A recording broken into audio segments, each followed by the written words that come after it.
bebas berbincang, berpikir, dan beropini. Karena ini adalah secangkir opini. Sudah 23 tahun reformasi. Sebagian agenda telah dilaksanakan seperti penghapusan duifungsi ABRI, amandemen Undang-Undang Dasar 45, kebebasan sipil dan politik termasuk pemberantasan KKN, dan penegakan hukum. Soalnya pada kualitas dari pelaksanaan agenda tersebut. Yang jelas, reformasi bukanlah jalan tol yang dengan gampang kita bisa melaju, melainkan jalan setapak yang perlu ditipu untuk mencapai tujuan. Secangkir opini kali ini ingin mendiskusikan hal tersebut. Indonesia dalam secangkir opini hari ini, reformasi dititih atau dikhianati?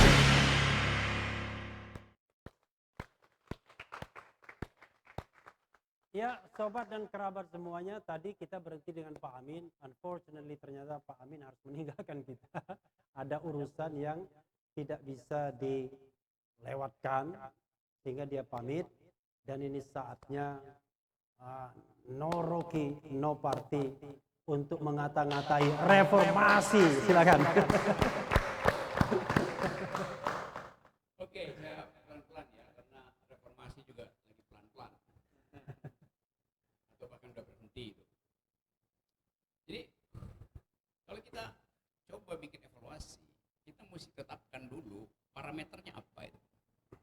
Reformasi itu parameternya adalah berhentinya nepotisme, KKN, dihasil ulangkan kebebasan pers, dimulainya pemberantasan korupsi, dimenangkannya gagasan keadilan. Jadi itu parameternya. Lalu kita lihat di mana parameter itu dipercayakan pada 3 lembaga, 1 KPK, 1 KPU, 1 Mahkamah Konstitusi. Jadi kalau kita bilang secara umum, reformasi itu diasuh melalui 3 lembaga itu, Mahkamah Konstitusi, KPU, dan KPK. Sekarang 3 institusi itu justru kehilangan eksistensinya. Jadi dengan cepat kita bisa katakan reformasi memang berhenti atau macet. KPK tidak bisa lagi beroperasi secara normal. KPU lebih dulu tidak bisa beroperasi. Mahkamah Konstitusi juga salah operasi. Salah operasi. Jadi sebetulnya dari awal kita tahu bahwa udah reformasi itu berhenti. Sekarang problemnya kita mau lanjutkan reformasi ini. Berarti mesti ada energi tambahan. Kemana energi itu disalurkan? Ya melalui forum semacam ini, melalui tepuk tangan dong forumnya. Karena forum ini adalah upaya mengambil alih opini publik yang terhalang oleh arogansi kekuasaan. Kalau Refli bilang bahwa ILC ini adalah semacam secangkir opini. Secangkir kopi ini adalah secangkir opini, bukan kopi. Secangkir kopi ini adalah new ILC atau new kind of ILC. Itu menunjukkan bahwa ada saluran-saluran kritis yang juga terhalang. Jadi itu dasarnya kenapa kita kemudian bicara reformasi, bukan sejarahnya tetapi elemen value di dalamnya, yaitu kebebasan pers, korupsi, judicial activism yang mesti ditegakkan oleh Mahkamah Konstitusi. Mahkamah Konstitusi sekarang berbicara normatif segala macam itu. KPU yang seharusnya menghasilkan civic education, dia cuma jadi panitia penyelenggara tuh. Jadi itu soalnya tuh. Nah sekarang kita mau coba berupaya berpikir ekstrapolasi ke depan atau prospektif. Sebelum kita berpikir prospektif, kita lihat dulu ke belakang apa yang terjadi sebetulnya pada bangsa ini. Reformasi itu adalah interupsi terhadap 2 orde sebelumnya yang membatalkan demokrasi. Waktu kita merdeka, kita bergembira karena kita punya kemampuan untuk mengolah pikiran, menyampaikan kritik, dan berupaya untuk membangun bangsa supaya setara dengan bangsa-bangsa lain. Ide itu dibatalkan oleh Orde Lama yang menjadi otoriter. Demokrasi terpimpin. Kemudian ada periode kecil menjelang Orde Baru di mana ada kebebasan pers, ada diskusi akademis yang tajam. Tapi itu cuma berlangsung mungkin 1 kali pemilu. Setelah itu presiden masuk di dalam jebakan otoritarianisme. Jadi 2 periode kita sejak proklamasi demokrasi terpimpin dan demokrasi Pancasila waktu itu disebut oleh Pak Harto, itu membatalkan ide tentang kesetaraan warga negara, ide tentang kecerdasan individu, macam-macam. Nah, kita berharap sebetulnya periode setelah itu diisi oleh pengetahuan baru, oleh sumber pengetahuan baru. Tapi per hari ini, kalau kita lihat survei internasional, kita bisa bicara survei dalam negeri, karena survei dalam negeri kadang-kadang pesanan itu. Survei internasional menunjukkan indeks demokrasi memburuk, indeks korupsinya naik, macam-macam. Jadi pemburukan itu udah terjadi tanpa kita harus tambahkan sinisme atau itu udah berlangsung. Jadi sekali lagi kita hari ini mau melakukan semacam reinventing our democracy, menemukan kembali demokrasi itu. Nah, dalam rangka itu saya berpikir bahwa kita mesti hari ini memutuskan apakah 2024 yang 2 tahun lagi itu akan jadi semacam sinyal tibanya demokrasi, atau justru demokrasi itu tidak akan tiba sampai 2024 karena orang menuntut lebih cepat demokrasi itu dihasilkan. Kan itu desain yang mesti kita pikirkan. Kok nggak ada tepuk tangan? Ini malas sekali tepuk tangannya sendiri. Soalnya Bung Rocky bilang demokrasi mungkin tidak akan sampai 2024 gitu ya? Bukan, tuntutan demokrasi kan orang berpikir 2024. Sengaja saya balik-balikin. Oke. Silakan. Ya, karena memang kekuasaan juga suka kebalik-balik otaknya. Kan orang berpikir 2024 bagian-bagian yang tertinggal selama periode Pak Jokowi bisa dipulihkan di 2024. Tetapi 2024 targetnya ada 3 periode. Jadi orang menganggap kalau begitu dibikin ya 1,5 periode aja tuh. Kan boleh kan orang berpikir 1,5 periode. Apa itu inkonstitusional? Enggak. Bisa ditetapkan nanti di sidang umum MPR. Itu yang saya sebut. Sidang umum MPR tahun ini, mungkin bulan Desember. Tahun ini. Jadi saya membayangkan itu bahwa ada kejengkelan publik untuk terlalu lama menunggu sampai 2024. Nah, kejengkelan itu ada persisnya hari-hari ini, apalagi itu mulai dari soal inkonsistensi di dalam penegakan hukum, soal pembedaan hukuman antara Kofifa dan Habib Rizik, kan itu semuanya masuk di dalam kalkulasi politik publik. Jadi itu poin pertama tuh yang kita atau yang saya ingin agar supaya kita harus putuskan menunggu 2024 atau dipercepat aja. Ini nggak ada urusan dengan kalkulasi politik, ini urusan dengan urgensi untuk reinventing our democracy. Jadi reinventing our democracy itu tidak perlu nunggu 2024. Nggak perlu, karena itu siklus normalnya 2024. Lain kalau kita menganggap oke, kita mau mengandalkan pemilu atau mau mengandalkan demokrasi, kan kita mesti pilih. Mau pemilu atau mau demokrasi. Saya menganggap demokrasi lebih penting dari pemilu, karena pemilu bisa juga perpanjangan kekuasaan tuh soal itu. Nah, kalau teori saya tentang sebelum 2024, berarti kita mesti hitung apa yang mesti kita buat agar supaya Pak Jokowi tidak dibully nanti kalau dia diturunkan sebelum 2024. Pikiran akademis mesti tiba di situ.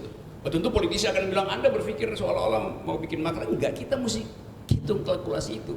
Karena variabel sosiologi sedang bekerja untuk memastikan bahwa sangat mungkin 2024 itu tidak menghasilkan pemilu. Variabel sosiologi yes. saja. Ya, kan itu cuma soal kan. Seluruh variabel sosiologi itu di dalamnya ada kegagalan perencanaan ekonomi, ada kemarahan publik karena Sri Mulyani naikkan persentase penagihan pajak pada rakyat.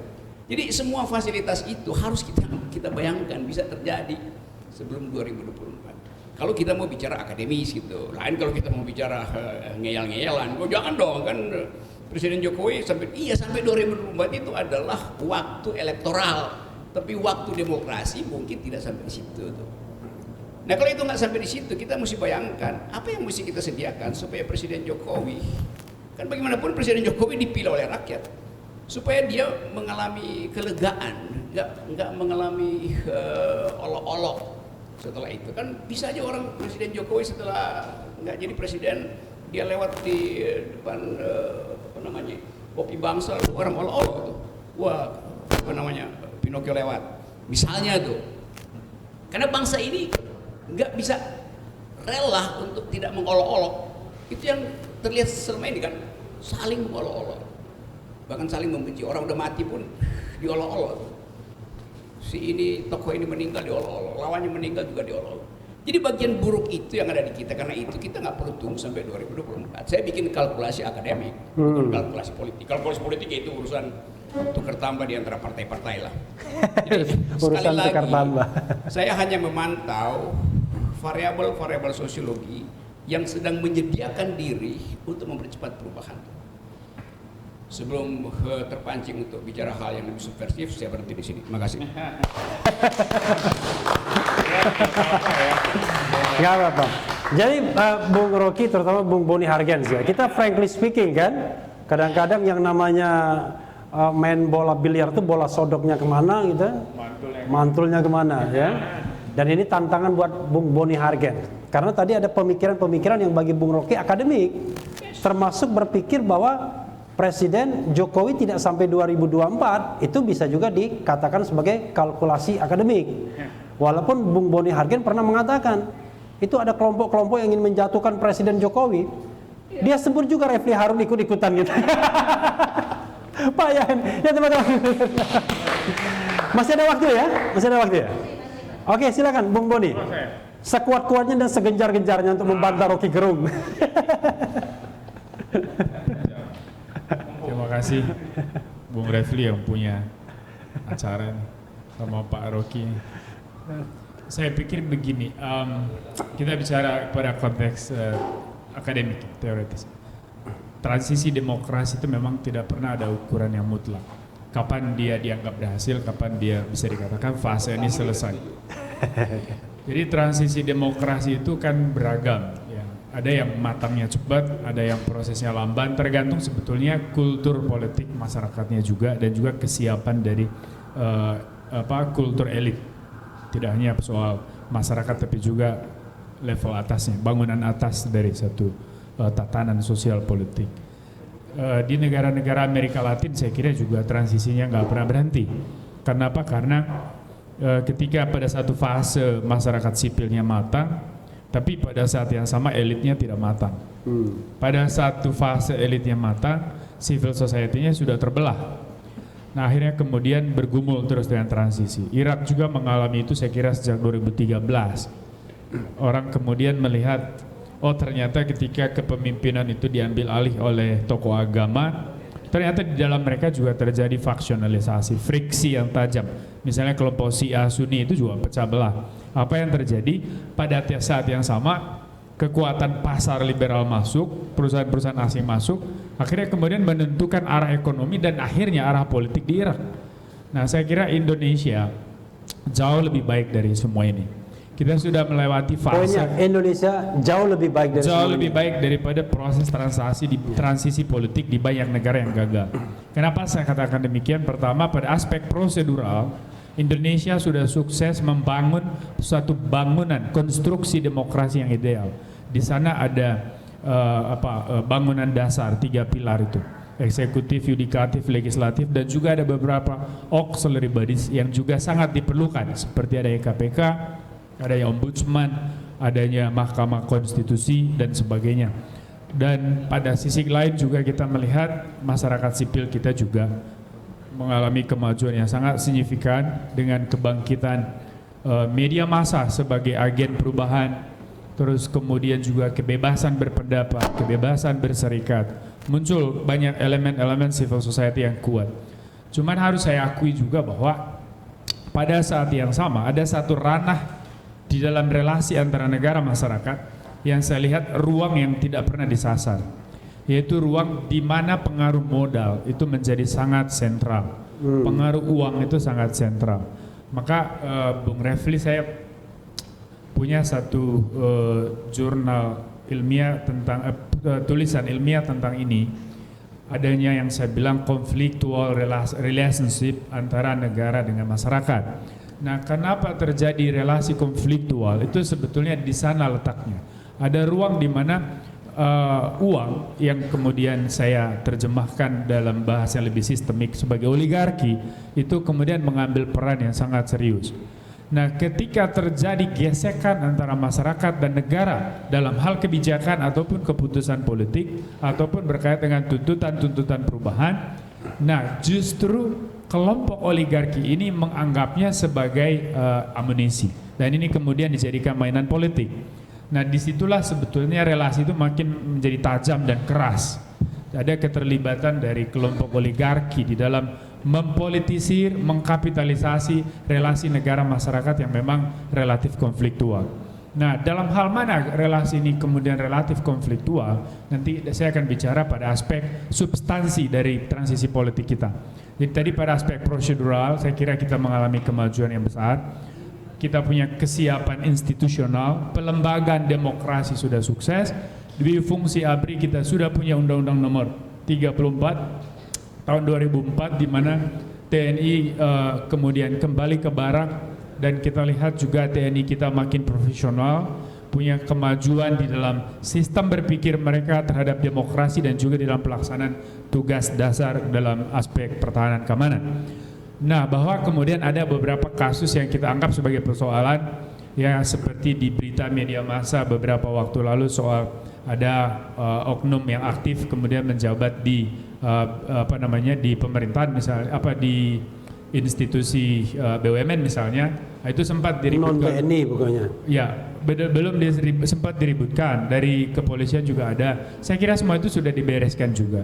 Dan itu kan bukan kehendak dari institusi TNI Polri, tetapi itu kebijakan dari dari yang berwenang di sektor pemerintahan.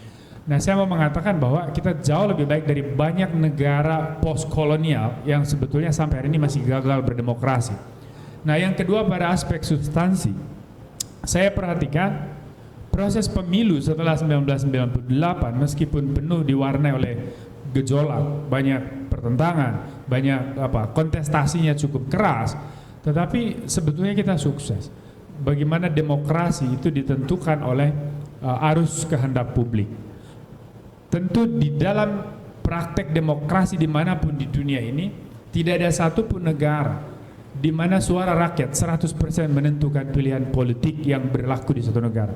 Selalu ada elemen lain, yaitu kelompok oligarki. Itu yang saya katakan. Dan oligarki ini ada di semua negara, di semua sistem politik. Entah demokrasi, entah komunis, entah sosialis, apapun. Itu dia ada semua. Atau berarti tidak ada demokrasi dan tidak ada sistem tunggal, yang ada adalah sistem oligarki aja, berarti begitu?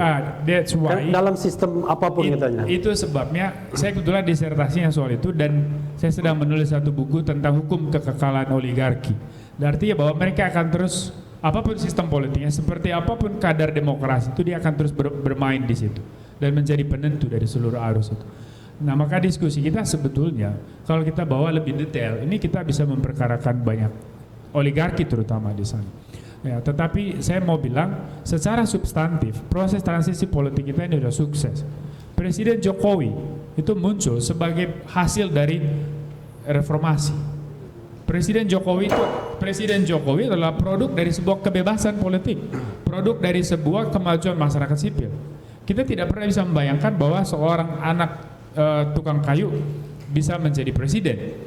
Di kepala kita dulu bahwa elitisme menentukan seluruh proses perubahan sosial politik. Bahwa mereka yang datang dari atas, dia turun untuk membangun perubahan di bawah. Kali ini yang terjadi adalah dari bawah datang, dia naik ke atas dan mendorong terjadinya perubahan. Lepas dari seperti apa kawan saya Pak Rocky menilai Pak Jokowi, saya kira ini satu kawan, ya? Prestasi. Saya selalu menganggap dia kawan. Terserah Pak Rocky anggap saya apa. Tapi bahwa kami berbeda pandangan dan cara berpikir tentu hal yang wajar. Saya kira Pak Jokowi ini adalah satu prestasi besar dari kemajuan proses bersejarah demokrasi kita ini dari tahun 1998 sampai sekarang. Nah maka kalaupun masih banyak persoalan ya tentu saja, karena memang persoalan kita puluhan tahun ini terlalu begitu banyak dan menumpuk dan diharapkan diselesaikan dalam 1-2 periode tentu tidak mungkin. Nah sekarang ketika tadi saya sedikit mendengar apa yang tadi Pak Rocky bilang bahwa 2024 itu adalah sebuah pentas elektoral, tidak ada urusan dengan demokrasi, maka re-eventing demokrasi kita upayakan kalau bisa sebelum 2024. Ya kita akan berbeda sekali di situ Pak Rocky, karena demokrasi kita tidak bicara tentang sebuah roh saja. Demokrasi adalah satu kemelekatan yang secara inherent antara konsep dan juga sistem. Maka di sana ada materinya dan juga ada isinya. Materinya adalah pemilu, aturan hukum, konstitusi dan sebagainya, aturan main, institusi. Tetapi rohnya adalah kedaulatan rakyat menjadi energi utama yang menentukan seluruh arus perubahan sosial politik itu. Arus pembijakan, policy making process itu harus didasarkan dan untuk kedaulatan rakyat itu. Nah maka kalau kita memisahkan demokrasi dari pemilu, menurut saya itu juga agak absurd, karena kita tidak akan pernah bisa mengatakan demokrasi tanpa ada pemilu. Tetapi saya juga tidak setuju ketika demokrasi diukur dengan pemilu, karena ini kemudian kita masuk dalam jebakan konseptual yang namanya demokrasi elektoral. Dan kita sedang membangun dan menuju demokrasi substansial. Artinya bahwa esensi dari kedaulatan rakyat adalah hukum tertinggi, itu yang mau kita capai dan wujudkan. Bahwa hari ini itu masih belum optimal, jelas. Kita tidak pernah punya urusan dengan siapapun yang menjadi DPR hari ini, siapapun yang menjadi menteri, seperti apa latar belakang isi kepalanya, di mana dia sekolah, bagaimana dia dibentuk, cara berpikir, kita tidak pernah punya urusan. Tapi ketika dia ada di dalam ruang kekuasaan, tiba-tiba serentak kita berurusan, otomatis. Kenapa? Karena dia mewakili rakyat di sana, dan kita berhadapan dengan dia. Lalu kita memperkarakan segala kebodohan, ketololan atau siapapun, kedunguan atau apapun bahasa Merauke yang ada di dalam struktur kekuasaan itu. Nah sebetulnya menurut saya situasi yang kompleks ini tidak bisa kita letakkan dosa itu pada satu sosok atau pada satu sebab. Kita harus melihat itu sebagai persoalan yang kompleks. Kita harus pertanyakan bagaimana partai politik di dalam proses pendidikan politik di internal partai, di dalam proses pembangunan karakter kualitas dari kader-kadernya, terus kemudian juga bagaimana sistem pendidikan kita di dalam membentuk manusia dalam seluruh model kurikulum dan proses pendidikan di sekolah maupun di rumah atau di lingkungan sosial ini juga turut membentuk kualitas seseorang. Makanya saya bilang transisi politik, upaya menuju demokrasi substansial itu tidak akan pernah menjadi tugas satu institusi atau tugas pemerintah misalnya. Itu adalah tugas bersama. Tapi kita butuh dirigen. Pemerintah di sini fungsinya adalah menjadi konduktor dari seluruh proses ini untuk menentukan arahnya. Arah itu kan harus jelas, ada dasar yaitu konstitusi. Ideologi negara itu yang menjadi dasarnya. Sehingga kalau nanti muncul kelompok-kelompok atas nama kebebasan tetapi menganut ideologi lain dan melenceng dari konsep atau dasar filosofis dari negara bangsa, yaitu negara punya tanggung jawab untuk menertibkan. Makanya kelompok-kelompok kaum populis kanan misalnya yang terlalu melenceng dari koridor dasar negara kita itu harus ditertibkan. Apakah di sana ada Wahabi, apakah punya pendapat nih kalau soal ini. Ya, Salafi dan segala macam. Artinya yang kemudian dengan istilah kelompok radikal, meskipun debatable istilah radikalisme ini, kelompok radikal yang kita istilahkan itu juga kan menjadi persoalan kemudian. Nah, tapi sekali lagi besar dan menguatnya kelompok radikal juga satu bentuk keberhasilan dari kebebasan demokrasi sebetulnya. Harus kita apresiasi itu. Tetapi bahwa ini kemudian menjadi persoalan baru, ya. Dan saya kira disinilah kemudian dan akan terus ke depan menjadi persoalan untuk mereka-mereka yang berpikir pada ranah kenegaraan. Artinya kita mau menjadi negarawan, maka kita akan berpikir soal bagaimana masa depan tidak hanya institusi negara bernama Indonesia, tetapi spirit, roh dari keindonesiaan kita, yaitu sebuah negara bangsa yang dibangun di atas keragaman dan juga menjunjung tinggi nilai inklusivisme. Inklusivisme bukan eksklusivisme. Maka tidak ada kafir mengkafirkan orang, tidak ada ingin menang sendiri, intoleransi dan segala macam. Saya kira merah putih ini kan luar biasa kita Bung Rocky, Bung Refli punya kopi bangsa di Museum Sabta Mandala ini ya. Ini Bukan punya saya ini. mengingatkan kita bahwa spirit dari para pejuang yang ada di sini adalah spirit merah putih. Kalau saya baca di situ satu statement luar biasa dari Jenderal Besar, Jenderal Sudirman, Panglima Besar. Robeklah badanku, potonglah jasadku ini, tetapi jiwaku dilindungi benteng merah putih akan tetap hidup. Tetap menuntut bela siapapun yang aku hadapi. Artinya bahwa inilah Indonesia. Ya, kita harus tepuk tangan. Inilah Indonesia. Ketika kita komit sebagai negara bangsa, kita sepakat dalam sebuah kontrak sosial bernama negara, kita menyepakati dasar filosofisnya, kita menyepakati arah dan dasar konstitusionalnya. Kalau tidak, kita harus keluar dari kontrak itu. Makanya saya katakan, sebetulnya boleh-boleh aja. Orang mau dirikan negara khilafah juga boleh, tapi jangan di sini. Jangan di negara kesatuan Republik Indonesia.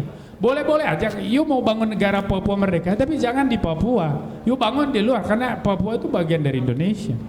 Nah itu yang saya bilang. Jadi demokrasi kita memang masih ada masalah ya, tetapi kita mengalami kemajuan yang sangat serius dan sangat positif. Saya kira kita sedang bergerak pada satu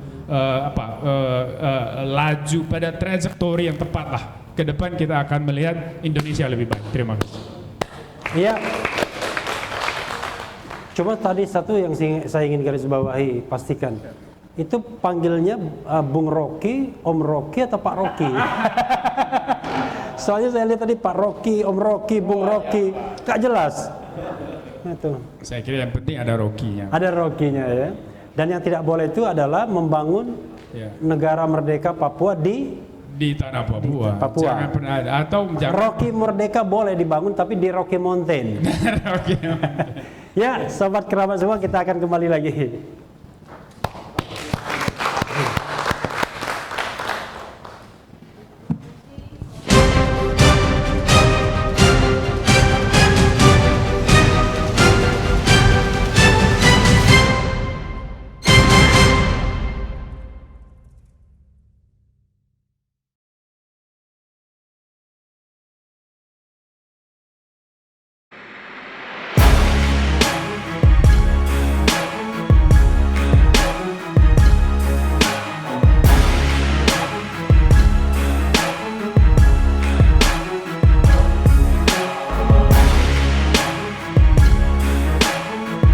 Di sini Anda bebas berbincang, berpikir, dan beropini.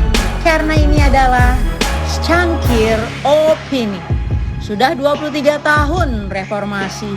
Sebagian agenda telah dilaksanakan, seperti penghapusan dwifungsi ABRI, amandemen Undang-Undang Dasar 45, kebebasan sipil dan politik termasuk pemberantasan KKN, dan penegakan hukum. Soalnya pada kualitas dari pelaksanaan agenda tersebut. Yang jelas, reformasi bukanlah jalan tol yang dengan gampang kita bisa melaju, melainkan jalan setapak yang perlu dititik untuk mencapai tujuan. Secangkir Opini kali ini ingin mendiskusikan hal tersebut. Indonesia dalam Secangkir Opini hari ini, reformasi dititih atau dikhianati?